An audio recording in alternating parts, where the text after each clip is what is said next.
Right now, though, very pleased to welcome from BigHollywood.com and Twitter, where he's like all over the place. Mr. Kurt Schlichter is with us. Kurt, how you doing tonight, sir? I'm doing great, Cam. Thanks for having me. Hey, it's my pleasure. So I saw your tweet the other day. Thanks, England. From 1775 to 2011, you keep providing us with vivid illustrations of why American citizens must always be armed and ready. And, you know, I'll be honest with you, Kurt, I've seen very similar comments from people who are living in England right now. Well, you know, it really saddens me that a country that was a cradle of individual liberty, the place where our freedom was spawned, has chosen to take a path where individual rights are pushed aside in the way of this weird social welfare utopianism, and we're seeing it play out in front of us.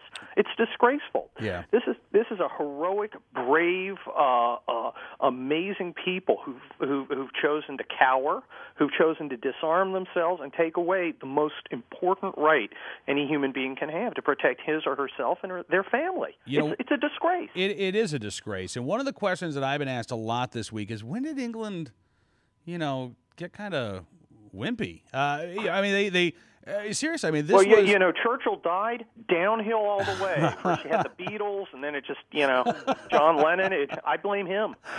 Was it the rise of the capital W welfare, capital S state? Post World War II? Absolutely, Cam. It's absolutely the rise of the welfare state. Because what happens, when you have a welfare state, you have a government that wants to not only give you everything, but the price is it takes everything. And it takes your autonomy, it takes your rights, and it demands total obedience in return for a few, scraps from the table. Mm-hmm. Have you ever seen a rich welfare person? I mean, you see some who have more stuff than they probably should, maybe even more stuff than you've got at some points in your life. I know when I was a starving student, there were probably people doing a little better than I was on welfare. But the fact is, the whole welfare state idea is to keep you poor and keep you compliant. And, a free citizen with a rifle and the ability to support his or herself is not compliant. Right. Absolutely. One of the I guess one of the positive things that I've taken over the past couple of days watching the riots in London, Drudge had a story yesterday. Sales of baseball bats on Amazon.com or .co.uk were up like 5,000%. Popular Mechanics did a piece today. What survival gear are people searching for at Amazon's British site? The Tonfa police defense weapon has increased in its sales rank 50,000%. It went from 6,540 to the 13th most popular item at Amazon.co.uk. Aluminum baseball bats, car fire extinguishers, 2-story escape ladders, a charging pod for your BlackBerry. So I guess, that way if you need to know where the next riot's going to be, exactly, you can just plug it in while you're in the store. But, look, clearly you can legislate away the right to self-defense, but you can never strip humans from their God-given right of self-defense. Oh, Cam, I live in Los Angeles, and it just warms my heart to hear an American speaking like that. Now, you may know me from writing from Big Hollywood. I'm a funny guy. I was an ex-stand-up comic. I'm also an Army infantry colonel, lieutenant colonel, who's done 2 tours in hostile fire zones. I was on the streets in the riots, in the L.A. riots, with an M16. I commanded about a reinforced battalion in northern San Diego during the fires. I wrote my law review article and published it on military support to civilian operations. And, of course, I'm only speaking for myself here, not for any military organization. Sure. But the most important piece of the puzzle of relief when the situation's chaotic from a natural disaster, a man-made disaster like a riot, is individual citizens standing up and doing what they need to do to take care of themselves and their family. Look, I had about 5,000 square miles to cover with about 1,000 guys when I led the force in San Diego in 2007. Fortunately, it was great people up there, and they behaved very, very well. But I can't be everywhere. The cops can't be everywhere. The government can't be everywhere. If we throw away what's made us a great people, what helped us tame this wild continent, which made us the greatest power on earth, we're going to be just like the English. We're going to be cowering in our houses as thieves and looters run rampant. I don't want to live like that. I don't want a country like that. I don't think you want a country like that. I know the listeners sure as hell don't. Yeah. And that's why the work you guys do is so important. Well, listen, I appreciate that, but I want to go back and ask you about something with the LA riots, because I think this was from a British paper today. They had two photographs, one of Korean shop owners in Los Angeles in 1992 who were on the roofs of their stores. They had their firearms, and they were protecting their property. They were protecting their livelihoods. They were protecting their families. And contrasted with that picture was a picture from the London riots of just a couple of nights ago. And it was a group of, I believe, Turkish shop owners who were standing there with their bare fists. They still wanted to protect their stores. They still wanted to protect their jobs, and they still wanted to be able to provide for their families. They just didn't have any tools.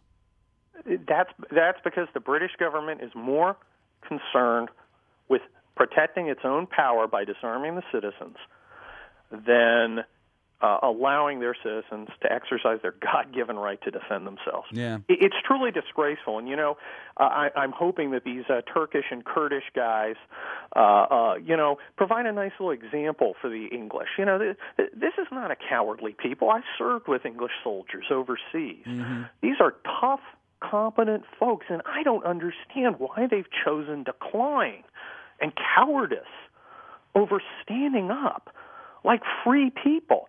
Look, you can't be free if you can't defend yourself. You can't. Yeah. And that's what they've chosen, and that's the thing that blows my mind. They have chosen this.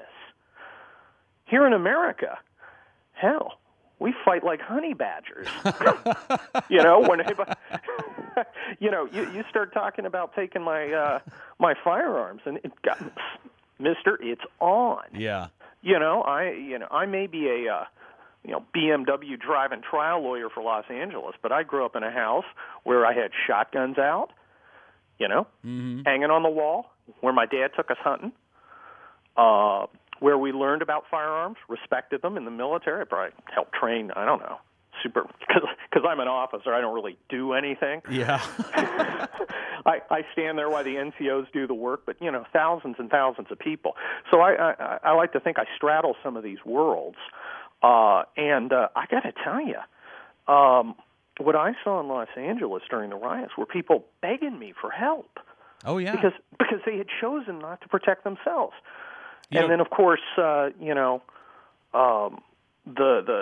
relatively few gun stores out here were packed afterwards with a lot of people trying to arm themselves. I recommended most of them go out and learn a little something about what they were doing.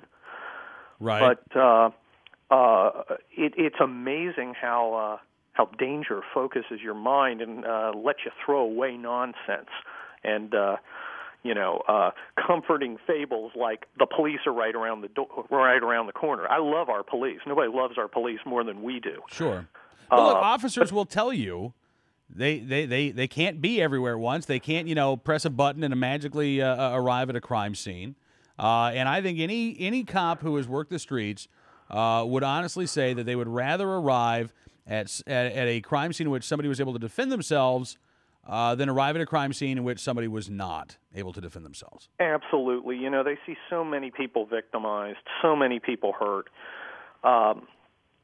But how many more would they see if we were disarmed? Yeah. Well, you talk about the L.A. riots. Charlton Heston, the NRA past president, used to tell a story because everybody, in the acting community in Hollywood knew that Chuck Heston was gun guy, even back in the early 90s. And so when the riots happened, he said he was getting calls from all of his friends who said, hey, can we borrow a rifle? Can we borrow a pistol? Can we borrow a gun from you? And he said, no, you can't borrow a gun from me. No, it's against the law. Why have you guys been fighting against my right to own arms? And then now that you all feel threatened, now you're asking if you can borrow one of my guns. No, You can't well, borrow I'll one tell of my you, and I firearms. don't want to name names because it's for individuals to talk about their own experiences. But there are some Hollywood celebrities that I've been out to the range with who managed to outshoot me, which is kind of embarrassing.